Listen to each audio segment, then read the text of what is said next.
ధ్యాన వేమన పద్యాలను చెప్పుకుంటూ వాటిలో ఉన్నటువంటి అంతరార్థాన్ని మనం తెలుసుకుందాం.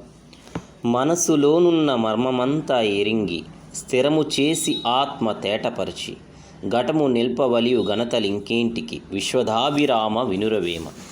మర్మాలు తెలుసుకొని మనసును బుద్ధిని స్థిరపరిచి ఆత్మను తెలుసుకున్న వారికి ఇతర గౌరవాలక్కర్లేదు. ఇక మిగిలి ఉన్నది కేవలం శరీరాన్ని నిలిపే ప్రయాసే.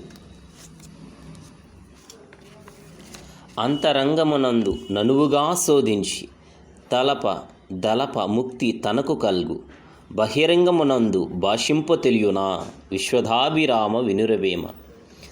అంతరంగమునందు ననువుగా శోధించి దలప ముక్తి తనకు కల్గు బహిరంగమునందు భాషింప తెలియునా విశ్వదాభిరామ వినురవేమ. అంతరంగంలో మనస్సును నిలిపి నిరంతరం సాధన కొనసాగిస్తూ ఉంటే ముక్తి కలుగుతుంది. బయట మాటల వల్ల ప్రయోజనం ఏముంది? తనువు నడవి చేసి తనలోనే కూర్చుండి తపము చెయ్యలేని తాపసులెల్లా అడవియందు చేరి అలజడి పడుదురు విశ్వదాభిరామ వినురవేమ.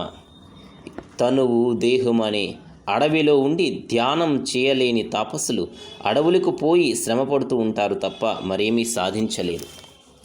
విశ్వమందు బ్రహ్మ విస్తరించుట కాక వేరే బ్రహ్మ మనుషు వెతుకునేలా తగిలి ఉండిగాది తనలోన భ్రమం విశ్వదాభిరామ వినురవేమ. విశ్వమంతా బ్రహ్మ పదార్థం విస్తరించి ఉండగా వేరే బ్రహ్మం ఎక్కడో ఉందంటూ వెతకటం ఎంత చోద్యం. ఈ దేహంతో తగిలి ఉంది కదా తన వరకు సంబంధించిన బ్రహ్మ పదార్థం.